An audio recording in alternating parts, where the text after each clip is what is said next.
This talk is TAPAS, a tool for stochastic evaluation of large interdependent composed models with absorbing states. And the first author is Giulio Masetti, together with Leonardo Robol, Silvano Chiaradonna, and Felicita Di Giandomenico. Good morning, I am Giulio Masetti, and I'm sorry for the recording, but I'm not confident in the reliability of my internet connection. I will present TAPAS, a tool for stochastic evaluation of large interdependent composed models with absorbing states, co-authored by Leonardo Robol, Silvano Chiaradonna, and Felicita Di Giandomenico. I will sketch context and objectives, then I will fly through the definition of models and the measure of interest, and input format that is a restricted version of stochastic automata network. I will focus in particular on descriptor matrices and vectors through tensor trains, in particular showing a demo, a small demo. Then I will pause the video on next steps. We are interested in reliability continuous time Markov chain models. At the moment, the focus is only on limiting behavior, so TAPAS for now is not able to address transient analysis, where there are absorbing states. Classical example are system failure states.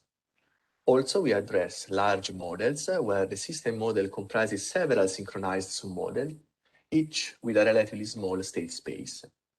TAPAS evaluates performability measures that are performance and dependability measures, and it exploits implicit representation of all the matrices and vectors involved in the computation.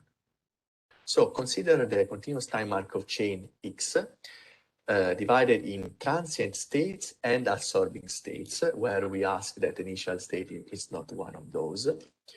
That we can depict a sample of X just as a jump process, where once the process is absorbed in one of the absorbing state, it will never go elsewhere.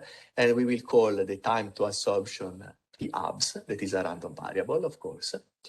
The corresponding infinitesimal generator matrix, labeling first the transient state, has this structure. So we are interested in assign a reward, that is some sort of gain or loss, in staying in a specific state, where we can use general real value in transient state, but we are asked to accumulate 0 in the absorbing one. So we can define this other random variable y that accumulate the reward till absorption, and we can depict that as the area below this jump process. And of course, we are interested in evaluating the moments of y, so the expected value of y to the k is the k moment. An example is setting r to 1 on the transient state, and then the expected value of y is equal to the expected value of TAPAS, also called mean time to absorption, because in this rectangle, the basis is TAPAS and the height is equal to 1. So also the area, the value of y is equal to TAPAS. But we are interested also in evaluating the probability of absorption in a subset of the absorbing state and the expected value of y given that the model is absorbed in that specific subset. Notice that the mean time to absorption can be decomposed as the weighted sum of the expected time to absorption given the absorption in a specific state, where the weights are the probability of going in that specific absorbing state. TAPAS works with the following formalization, where each of the previously mentioned measures can be evaluated through the solution of k linear system followed by standard numerical routine like dot product and division.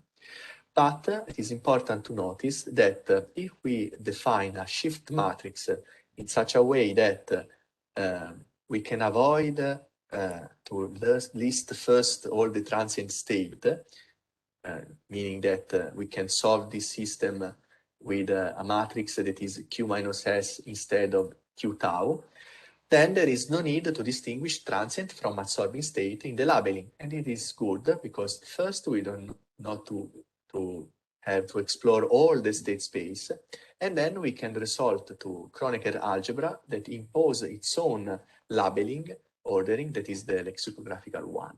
In particular, the high-level formalism that we use is stochastic automata network, where each automaton defines a stochastic process, and the vector of all these stochastic processes is called x tilde, and it is indistinguishable under reasonable condition from x in the previous slide. But the key point is that these stochastic processes are not independent, but are synchronized through special kind of transition that are enabled if and only if they are enabled in all the automata. So for instance, psi2 here is enabled only if in A2 is in state U and A3 is either in U or in B. Then the state space exploration of each automaton is performed independently from the others, and to evaluate the measure of interest, it is required the existence of a path from each state to the absorbing states. All the quantities involved in the computation, so the infinitesimal generator matrix, the shift, the working vector involved in the linear system solution method, the initial probability vector, and the reward vector can be expressed as a sum of Kronecker products. We will see it in the demo. But the issue is that each matrix vector multiplication squares the number of addends in the working vector. Thus, there is an exponential growth of memory consumption in iterative linear system solvers. We address this issue resorting to tensor trains. So compressed matrices and vectors were already investigated in the literature for continuous time Markov chain of performance and availability models, where there are an absorbing state. And the novelty of TAPAS is to adapt the tensor train representation to the case of reliability models with absorbing state.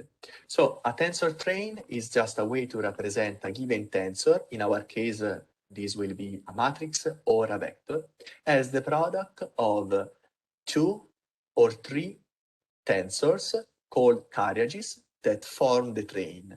The point is that we can approximate a given tensor with carriages of small rank. Of course, the issue is that in each update, these ranks tend to grow, and they can grow quite quickly. So we have to define ad hoc solution methods. At the moment, 6 of them are investigated, listed here. And each update has to be recompressed. In the parlance of tensor train, it is called rounding. It is based on SVD algorithm. And the TAPAS user can set the corresponding tolerance called ttoll. And this parameter impacts mainly on memory occupancy. Also, the result tolerance called toll can be set. And this parameter impacts mainly on time and accuracy.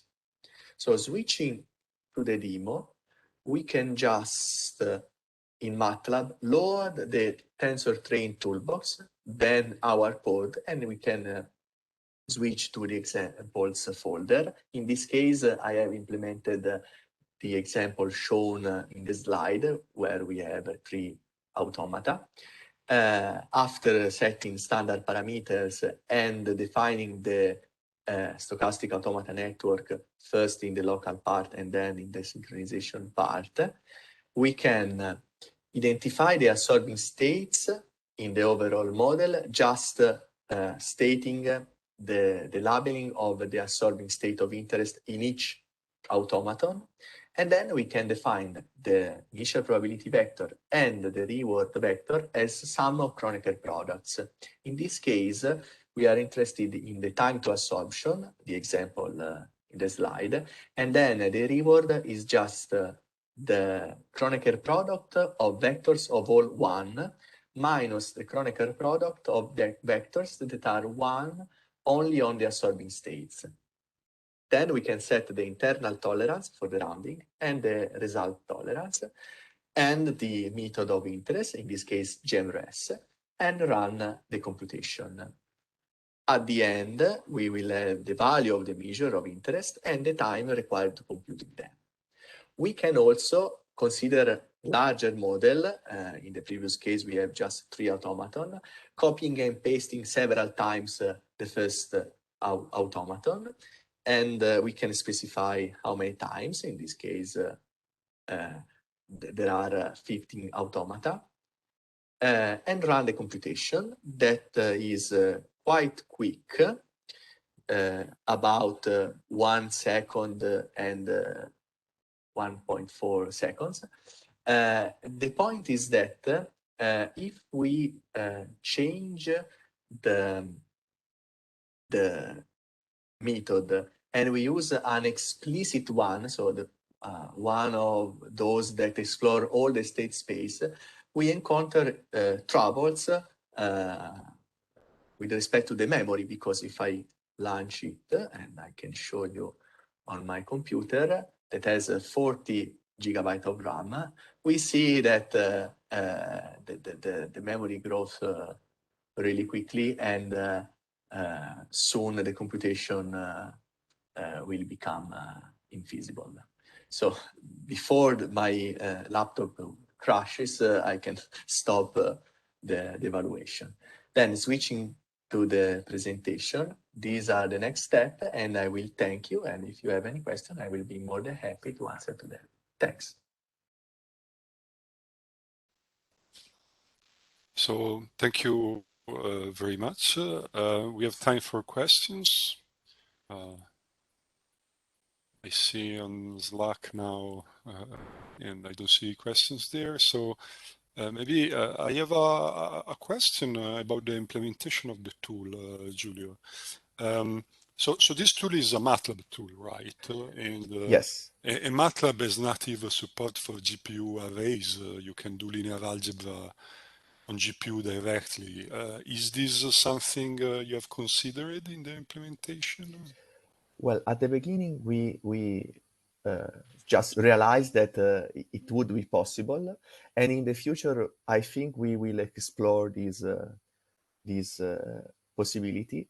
But also, one of the main issue we have is that in order to make this tool more useful for the community, relying on the MATLAB platform is maybe not the best choice.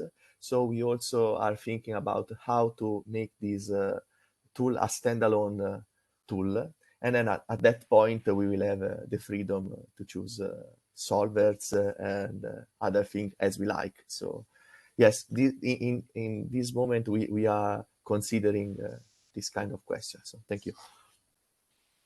Thank you. May I ask the license, because I do understand. Yeah, it's BSD. BSD. From what concern our code is BSD, and I don't remember the license of the TensorTrain toolbox, but I think it is also BSD. I'm not sure about that. So. Okay. As long as not viral is It's Thank okay. you.